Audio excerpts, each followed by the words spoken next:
Hello, BookTube. I've got a little mail for you today on a very chilly, very sunny, but very cold day. it's a cold start to the week. I think the week is only going to warm up as we get closer and closer to the American Thanksgiving holiday that pinions the Thursday of the week, and then you've got Hangover Friday, and then overindulgence in leftovers weekend.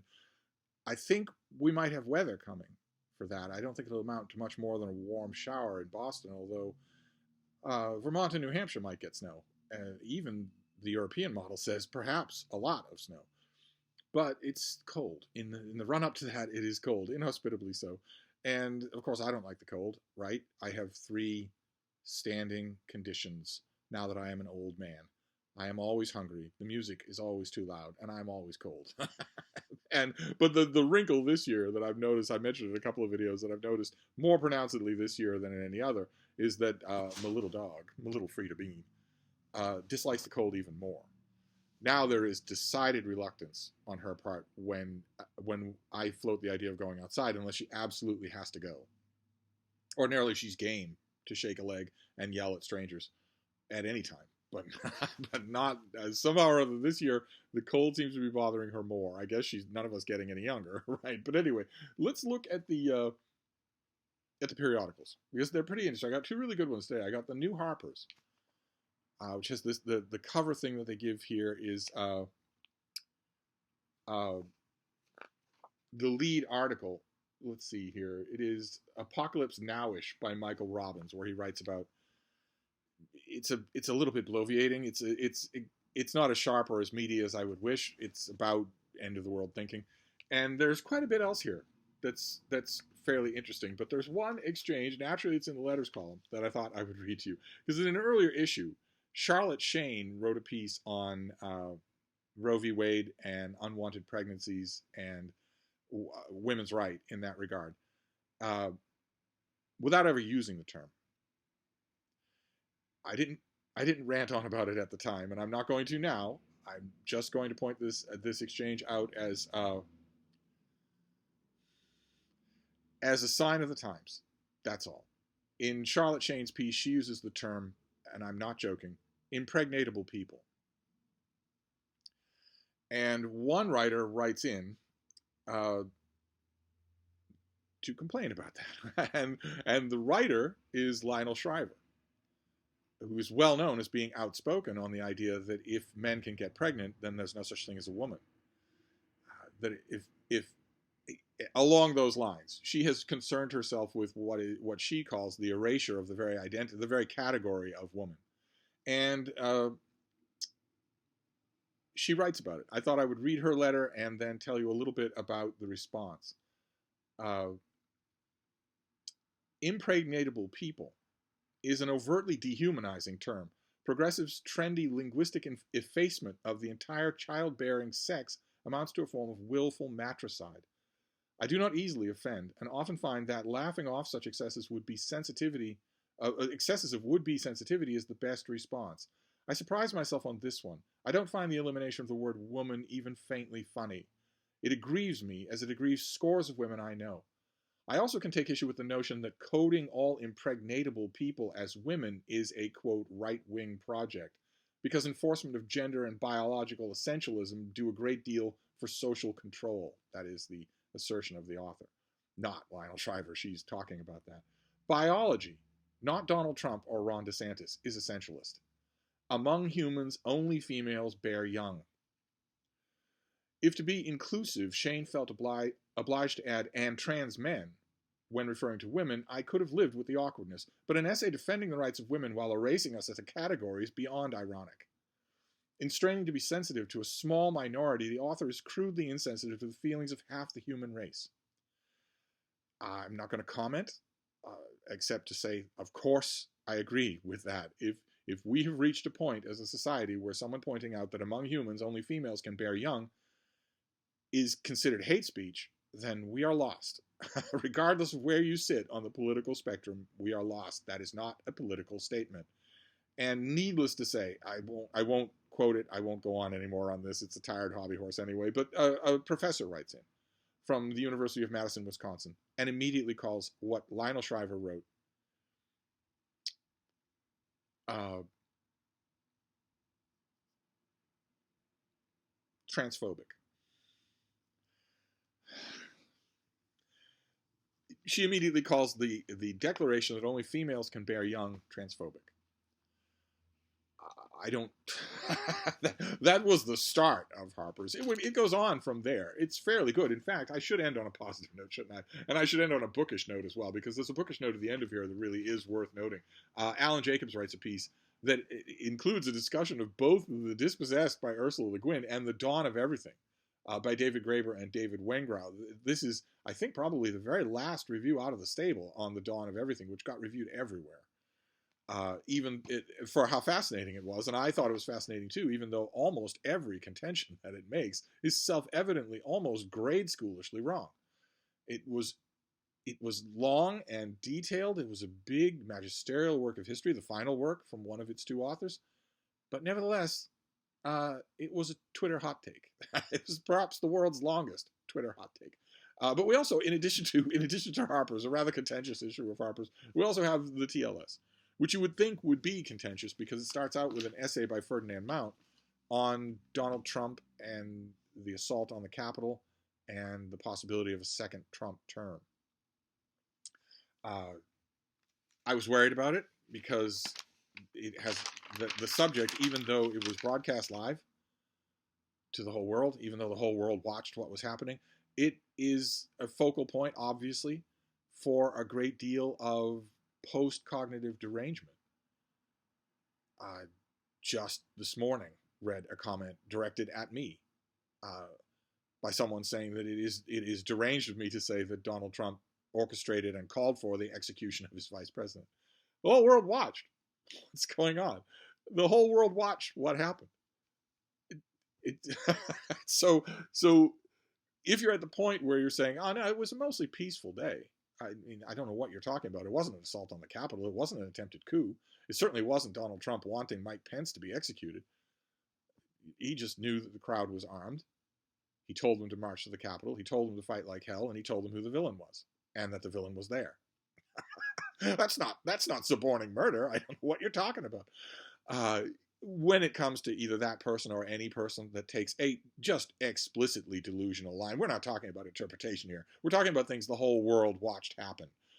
If you're taking a line like that, when someone does take a line like that, I always want to say, well, okay, how about if I orchestrate behind the scenes, drop $1,500 per person for a team of 3 men, tell them where your mother lives, tell them that she's responsible for the fact that their wives left them and they don't have good jobs, know that they're armed, and point them in her direction. If I did all that and then said, well, I don't know what you're talking about. I'm sorry that you're delusional on the subject of whether or not I suborned her assassination, I think you'd sing a different tune if I did that. But no, when it's your orange god, then it's different. But it turns out I need not have worried, because Ferdinand Mount is the soul of common sense, and he kept a sensible line all throughout his piece, even though he's dealing with incredibly grim stuff. So we get to just ignore it and move on to something more fun. There's something more fun here, which is something on Letters page, of course, once again. A phenomenon that I've talked about many, many times that makes literary journals' letter pages fun, any journal's letter pages fun, is when someone involved, either the author or the editor in this case, someone involved with the book that got a review, takes issue with it and decides to write a catty, snotty letter.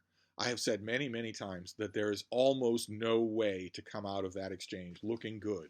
There's almost no way to do it. I'm not even talking about the old saw of, about writing letters to the editor, never pick a fight with someone who buys ink by the barrel. I'm not even talking about that. It looks terrible no matter how you look at it. You look like a sore winner, no matter what. And you are a winner. If the TLS or the London Review of Books or the New York Times Book Review reviews your book out of 50,000 in that month, you're lucky. Even if they savage it, you're lucky. They're bringing it to the attention of 1 million people. Whereas before it would have been brought to the attention of maybe 1,000 people. So you're lucky either way. And I have always said, unless the review gets a fact wrong, a big fact wrong, sending in a sheet of quibbles still makes you look bad. But if they get a big fact wrong, if you write a book about, I don't even know, Winston Churchill, and you say that he never gave his Iron Curtain speech, or that he gave it in Africa or Bangkok or something like that, if you get a fact just flagrantly wrong and you hang a paragraph of your review on it, then the writer has a right to defend their work. You have blatantly misrepresented it. Even there, they should write a correcting letter to their publisher. And either the publisher should get in touch with your editor so that you run a correction, or the publisher should write a letter. As an author, you should never do it. That applies to editors as well. And there's recently been, some of you may have seen it, some of you may have bought it, a collection of the diaries of Alan Rickman, the late actor Alan Rickman. And I have noticed a pattern. It's got widely reviewed. And every single time that it has gotten reviewed, if the critic who's reviewing it says anything even slightly evaluative, let alone negative, the editor writes in. And for some reason, maybe for the very reason that I'm talking about it now, the editor in charge of the letters page always runs the letters by this irate editor. And he does it again. He does it again here. I want to read you the letter. The editor is Alan Taylor, and his serialized defense, he's Johnny on the spot. The minute a negative thing is said about this book, he writes in a long manifesto defending himself. And he doesn't do himself any favors. I want to read you his letter just to wrap up the periodical part of our little discussion here. Reviewing madly deeply the Alan Rickman diaries, Hal Jensen concluded, quote, "These supplementary diaries are a pure delight from start to unforgivably early finish." And you're thinking, well, if he wrote in, he's writing in to thank you, right? He's writing in to thank the reviewer. That is unvarnished praise. That will certainly mean 1,000 extra copies sold. Who could possibly object to that? Alan Taylor could. That's who. He goes on. As the book's editor, I would concur, wouldn't I? Curiously, though, Jensen appears not to appreciate the editor's role in creating such delight. Rather, he would prefer to know what decisions were made in reducing Rickman's original manuscript of more than 1 million words to a manageable length. For the sake of further argument, let's just say there were about 900,000 of them. Jensen would like to know whether Rickman would have, quote, tempered or, quote, edited entries if he had been around to supervise publication. What's more, adds Jensen, it is at least worth wondering whether a man so conscientious and painstaking about his work as Rickman would have wanted his rough Schedule Plus comments to go to press without rewriting. Taylor goes on. It might be worth Jensen's wondering, but I prefer to stick to what we know, which is that no one knows what Rickman's intentions were. So spending time with him, watching his art, listening to him, no. You've got to have him saying to you in writing, don't publish these, or you can't possibly guess. He's not around. All else is speculation. No, it's not. No, it's not. Plenty of people knew the man. So it's not. What we do know, however, is that the diaries remained intact at his death, which suggests he felt them worth preserving, or that he died thinking that tomorrow he'd be alive. I am 100% sure that my diaries will be existing when I drop off the twig. It won't necessarily because I think that they are worth preserving. Can you just picture that? January 13th. Lucy peed a big, big river of pee in the middle of the floor. It's really hot and smelly. January 14th. Oh, Lucy peed again. January 15th. I'm afraid it's 3 days in a row. That it says no such thing. It says no such thing. Actors are egomaniacs. Alan Rickman certainly thought on the last day of his life that it was the second to last day of his life. It was when left to his widow to decide what to do with them. Right, and that adds in all kinds of human dimensions. Did she need money? Did she have a greater hunger for these things to be immortalized than he did? It still doesn't say anything to the fact that the original reviewer of your book in the TLS, and you're complaining. The original reviewer was saying a lot of these entries are really, really rough. It's unlikely that a perfectionist like Alan Rickman would have wanted them to go to press this way. That's not bootless speculation, and it's as much a criticism of you as an editor as it is of Rickman as a diarist. The reviewer could at the very least be read to say that he's wondering if maybe you, Alan Taylor, picked the right entries. Anyway, believe it or not, he goes on. I accept Jensen's point about there being, quote, hardly any reflective sequences. This was brought up in another sparring match that he had in a different letters call, about acting in the diaries. I would argue, however, that Madly Deeply is a revealing and honest insight into what was like to be an actor of Rickman's ability, commitment, and stature. The review says that you are using your irate letter to the editor to echo the praise that was in your review, you ungrateful sod. For example, writing in 1978, at a formative point in his career, Rickman reflected, quote, a still more ruthless determination to be an actor, not anybody's puppet, or at most walkie-talkie doll. I am ultimately the servant only of the play. That, however, implies generosity to fellow actors and willing listener to directors, not of someone's distorted view of my offstage persona. And you'll notice the heroic restraint there. I did not do that in an Alan Rickman voice. So the point here being, don't do it. If you are an author out there and you're contemplating writing a letter to the editor, don't do it. Don't do it. You can fire off an irate letter if the review gets a factual point wrong, but fire off that letter to your publisher and have them get the TLS to run a correction. That'll hurt the author of the review a lot more than any nitpicking you would do. Authors hate that. Absolutely hate it. They can't argue with it, and they hate it. But don't do this. Don't do this. It's obvious, even from Alan Taylor's cherry picking, that the original review in the TLS of the Alan Rickman Diaries was extremely positive, and he's still complaining. It looks terrible. Just terrible. Anyway, now that we're all worked up, let's take it out on these two packages, shall we? Let's see what we have in terms of books. I'm just assuming that both of these will be 2023 releases. I don't think I'm going to get many 2022 releases anymore. Oh, doesn't this look pretty? Oh, all right, yeah, this is April, when whatever the winter has to throw at us will be mostly over. Oh, look at this. Oh, it's from the folks at W.W. Norton. They're my favorite non-Penguin publisher, and this is a winner. Oh my, a Steve book if ever I saw one. Oh, how I hope that it's done well. This is by Philip Plait, who adds PhD, I guess because maybe his mother is proud. Again, don't do that. Authors, you authors out there, you publishers out there, you publicists who are watching, if, I know this is going to sound horribly old world and very elitist, from BookTube's #1 elitist, but if the abbreviation, the degree after the author's name is not M, F, and D, then don't include it. Then don't include it. They'll give a PhD to pretty much anybody. Take my word for it. It means nothing. Unless it's M frickin' D, don't include degrees after the author's name. It makes it look terrible. It's like saying Esquire. It makes it look just anyway. This is called Under Alien Skies, a sightseer's guide to the universe. Look how beautiful that is. That's probably Saturn, right? Seen from up close. What have we got here? So this comes out in April, and it is a rip-roaring tour of the cosmos with the bad astronomer, revealing the sky as never seen before from everywhere but Earth. How would Saturn's rings look from a spaceship sailing just above them? Well, we know that from the opening sequence to Star Trek Voyager. The magnificent opening sequence to Star Trek Voyager. The greatest opening sequence of any Star Trek franchise, including my beloved original Star Trek. The opening sequence to Star Trek Voyager is visual poetry. If you have not seen it, call it up on YouTube. It's beautiful. Anyway. This is going to take some time, isn't it? If you were falling into a black hole, what's the last thing you'd see before spaghettification?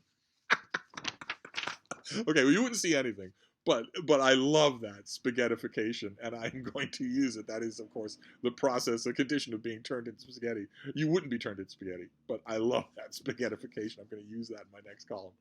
What would it be like to visit the faraway places we currently experience only through high-powered telescopes and robotic emissaries? Faster-than-light travel may never be invented, but we can still take the scenic route through the universe with renowned astronomer and science communicator Philip Plait. They don't have PhD. Why should I listen to this guy?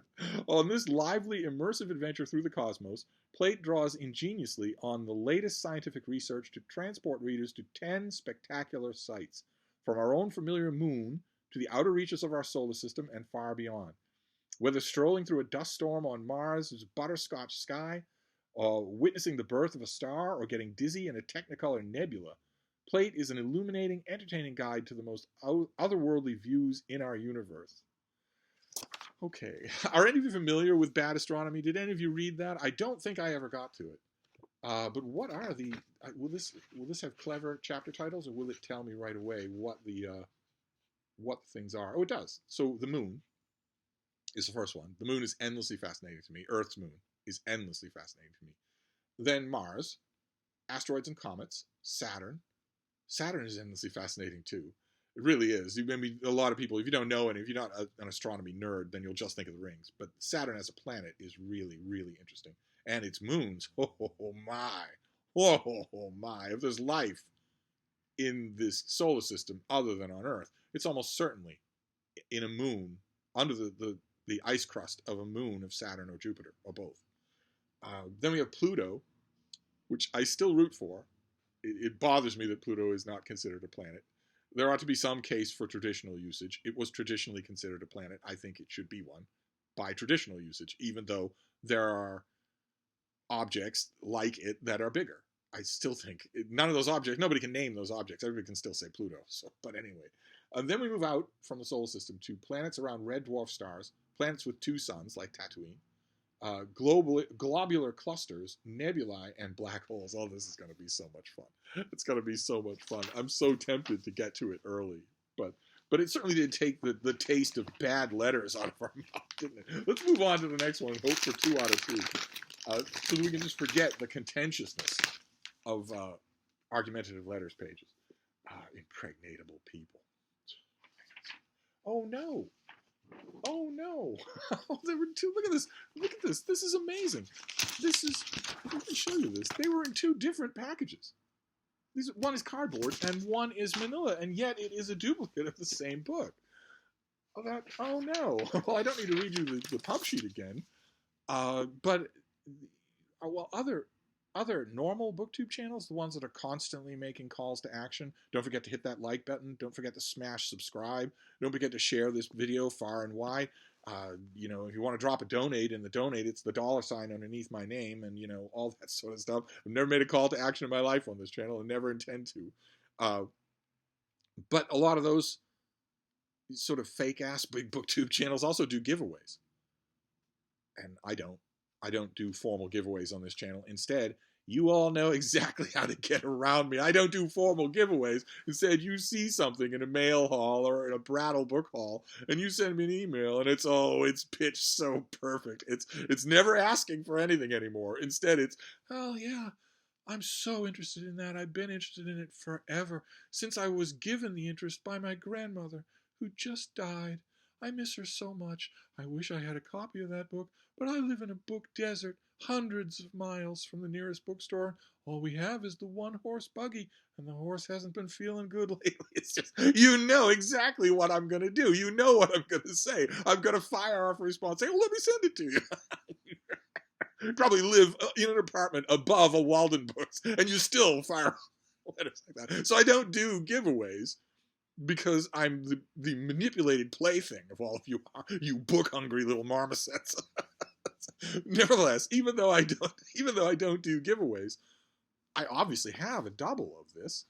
Now, so I'm happy to send it to you. If you live, there are 2 conditions. If you live in the continental United States, I'm not going to spend $35 on a book that you are going to put on a shelf along with the 500 other books that you haven't read. If I had any doubts about that rule before I started learning how many of you have hundreds or even thousands of unread books in your collection, those doubts are now gone. I'm going to spend chicken feed on mailing books on this channel from now on, because you're all psychotic book hoarders.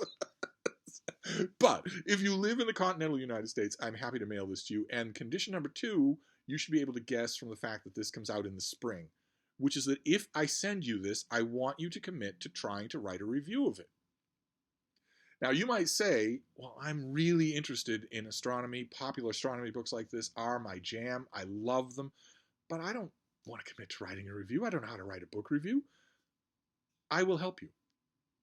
And anyone who's listening who has been through that process will know I can be of some help. I will help you. We will come up with something on your name on it that is worth publication. And if it's published, the journal I'm thinking of course, is Open Letters Review, the online literary journal where I'm one of the editors. If it's published in open letters, people are going to notice it. We punch above our weight in terms of how much the industry notices what we do. Last I remember, we had 3 working book critics on our masthead. One of the editors on the masthead has been published in multiple languages in multiple countries, and 2 of the book reviewers on the masthead are 2 of the only full-time professional book reviewers left in the world. So if you write a review on that channel, it might get noticed. There's a good chance that it will be read by lots and lots of people. And you might think, well, that makes it worse. I'm not ready for that, but I'll help you. But there's no way I'm going to mail you by the end of the year. Obviously, if I'm going to mail this, I'm going to mail it by the end of the year. And there's no way I'm going to mail you a book an advanced copy of a book that comes out in the spring unless you agree to review it. So I want one of you to stand up and do that. And I would like it if the person who did that was not one of my proven quantities.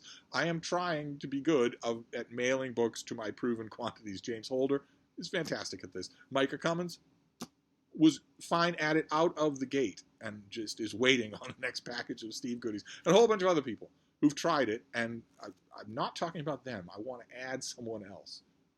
So think about it. I have a double of this thing. I'd be happy to mail it to you.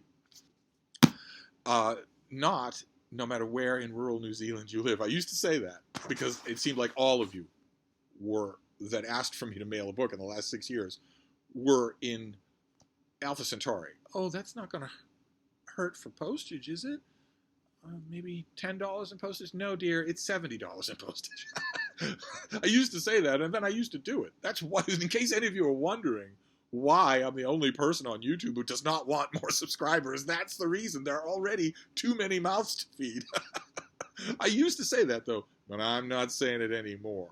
Not at all. Now that I know the kind of book hoarding problem so many of you have, my guilt, my Irish Catholic guilt about withholding a book from you because you live in a book desert and Granny just died and the horse is on its last leg, that's all gone. I know you're going to get the book and then not read it. But if it's a commission for work, that's a different thing. So let me know. Sing out in the comments field. But anyway, this was all over the map, but what do you expect? There was 2 periodicals, and I thought 2 books, but it turns out it's just 1 book twice. Great. I will get in touch with Norton and let them know that in case this is a glitch, I don't want to get 2 copies of every book.